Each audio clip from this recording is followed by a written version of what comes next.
집중 분석 이슈타임 시간입니다. 이데일리 이정훈 기자와 함께 지난주 연준의 은행 스트레스 테스트 결과를 바탕으로 금융산업을 살펴보고요. 우리 은행주 투자 접근법, 투자 전략에 대해서 이야기 나눠보겠습니다. 안녕하십니까? 안녕하세요. 네. 자, 먼저 오늘 이슈 관련 뉴스를 먼저 확인해 보도록 하겠습니다. 자, 연합뉴스 기사인데요. 미 연준 코로나 최악 위기 대비해 대형은행의 자사주 매입 금지라는 제목입니다. 미국 중앙은행인 연방준비제도가 지난 25일에 대형은행들의 올해 3분기까지 자사주 매입을 중단하고 배당금 지급을 현 수준 이하로 동결할 것을 명령하는 규제 조치를 내놨습니다. 연준의 이번 조치가 대형은행들이 이 극심한 경기 침체에서도 살아남을 수 있을지를 점검하는 이런 스트레스 테스트 직후에 나온 발표였습니다. 자, 관련해서 코로나 이 쇼크 과연 은행주들에 어떤 영향을 미치고 있는지 또 앞으로 어떻게 될 것인지 한번 살펴보도록 하겠습니다. 자, 지난주 후반에 미국 연준의 스트레스 테스트 결과가 나왔고 그러면서 은행주들의 주가가 그 전날까지만 해도 상승 화살표였는데 다시 하락으로 바뀌었죠, 방향이. 네. 그러니까 목요일이었죠. 25일만 해도 사실 볼커룰, 네. 글로벌 금융위기 이후에 은행들의 고위험 투자를 제한하기 위해서 민주당 정부가 만들었던 볼커룰을 완화해 주겠다라는 발표를 하면서 사실 은행주 주가가 목요일에 굉장히 강한 흐름 보였거든요. 4% 가까이 상승하다가 갑자기 장 마감 이후에 연준의 이 스트레스 테스트 결과가 발표되면서 시간 외 거래에서 주가가 하락하기 시작했습니다. 그러면서 장중, 그러니까 목요일 장중 고가 대비 금요일 종가 기준으로 보면 하루 반나절도 안 되는 기간 동안 골드만삭스 주가가 9% 넘게 폭락을 했고요. 그 외에 뭐 웰스파고라든지 시티그룹 뭐 이런 대부분 은행주들 주가가 7% 안팎의 고점 대비 하락률을 보였다라는 겁니다. 네, 그렇군요. 자, 스트레스 테스트 결과 앞서서 살짝 정리를 했던 것이 바로 배당과 자사주 매입에 대한 제한이었거든요. 그 밖에 또 여러 가지 은행 산업에 대한, 금융 산업에 대한 평가도 있었죠. 네, 그렇습니다. 이 스트레스 테스트라는 건 사실은 글로벌 금융위기 이후에 버락 오바마 대통령 때 처음 만든 제도거든요. 네. 이게 경기가 또다시 금융위기와 같은 또다시 어려운 극심한 상황이 벌어졌을 때 은행들이 과연 얼마나 잘 버텨낼 수 있을까? 이 재무 건전성을 평가하기 위해서 가상의 시나리오, 경기가 굉장히 안 좋다라는 시나리오 하에서 은행들의 잠재 부실 수치를 확인하는 일종의 그런 어떤 모의 시뮬레이션 작업이거든요. 네. 그 작업을 해봤더니 이런 겁니다. 그러니까 연준이 세 가지 가정을 했습니다. 경기가 코로나19 이후에 V자 반등, 가파른 반등을 보인다. 또는 U자 반등, 횡보를 하다가 서서히 반등하는 양상, 또 W자 반등. 살아나는 듯 하다가 다시 또 침체로 갔다가 살아나는. 그래서 이 세 가지 시나리오를 다 가정했을 때 최악의 경우 실업률이 19.5%까지 급등을 한다라고 전망을 했고요.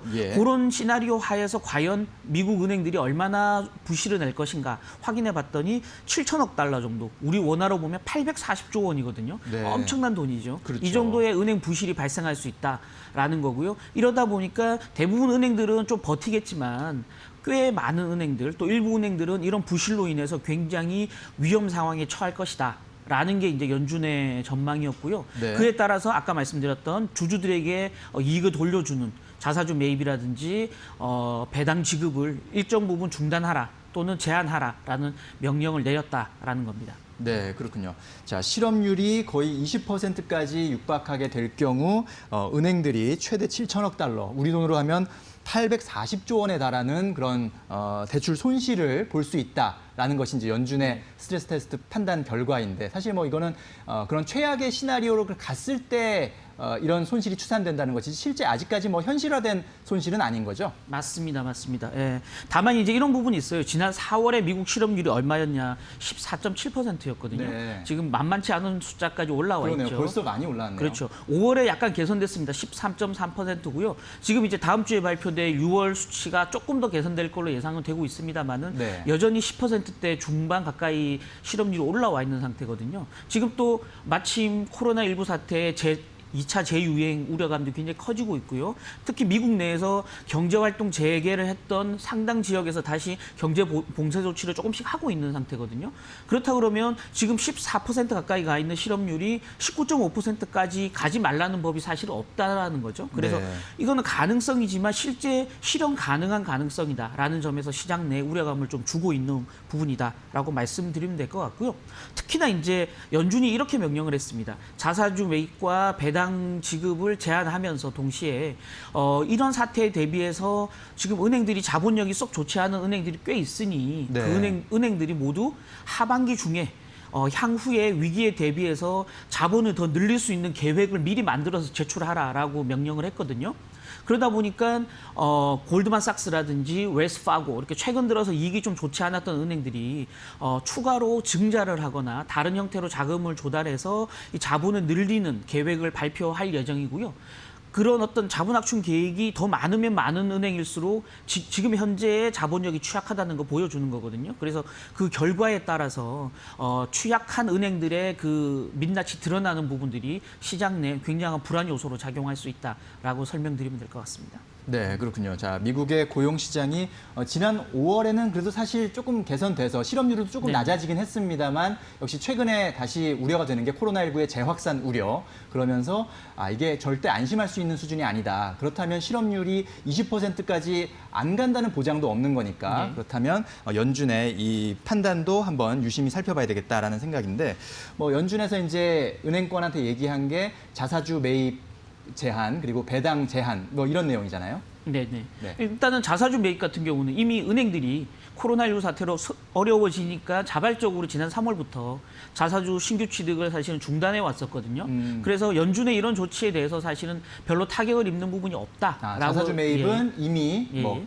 이미 안 해왔기 때문에 맞습니다. 이번 연준의 그 권고가 크게 상관이 없다라는 것이고요. 그렇죠. 다만 이제 배당금 지급 같은 경우는 지금 네. 2분기까지도 꾸준히 배당금을 지급하고 1분기까지 꾸준히 배당금을 지급하고 있었거든요. 특히 네. 이제 골드만삭스나 그 모건스탠리 같은 경우는 분기별로 계속 코로나19 사태가 왔습니다만은 배당 지급액 오히려 늘렸었거든요. 그러다 보니까 2분기부터 신규로 이제 그 자사주 신규로 배당을 늘릴 수 있는 부분이 별로 없다라는 거죠. 그래서 네. 하반기가 되면 본격적으로 배당이 끊어지면서 주가의 하락 압력이 생길 수가 있다라는 겁니다. 실제 이제 최근 은행들, 미국 6대 은행들을 보면 최근 3년간 얼마나 많은 자사주 매입과 배당을 지급했냐면 한 해 벌어들이는 영업이익, 순이익보다 더 많은 돈, 그러니까 100%가 넘는 돈을 자사주 매입과 배당 지급, 주주이익 환원에 돈을 썼거든요. 그러다 보니까 이 부분이 상당 부분 끊긴다고 하면 향후 주가에 굉장히 부정적인 영향으로 작용할 수 있다라는 점에서 조금 우려를 낳고 있다라고 설명드리면 될 것 같습니다. 네, 그렇군요. 이렇게 미국 은행들이 연준으로부터 이런 자사주 매입이나